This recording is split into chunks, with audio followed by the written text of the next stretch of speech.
approached him as a matter of prudence and diligence while the former Undersecretary Kathy Cabral was still alive and was actually represented by counsel at that time.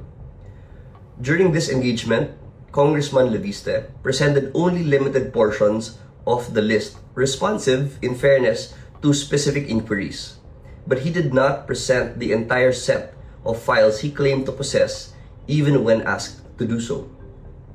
This will differ from the congressman's public statements suggesting that the full Cabral files had already been shown to or reviewed by the Office of the Ombudsman.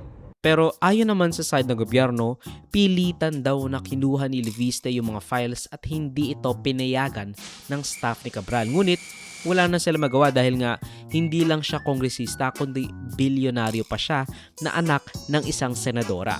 The accusations which Leviste vehemently denies, saying na he released the files na binigay ito sa kanya ng kusa at walang pag-iimbot.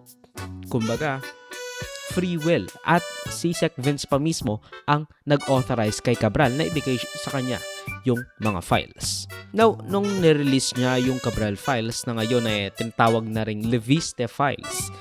Kaso nga lang, parang may mga mali kasi merong mga tao doon na either hindi na parte ng Senado noong nagkaroon ng mga insertions ko, no?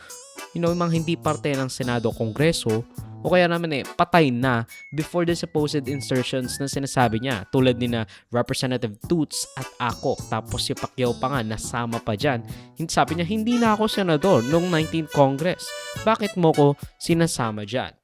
Now, isipin mo, either nagoyo siya at napilitan...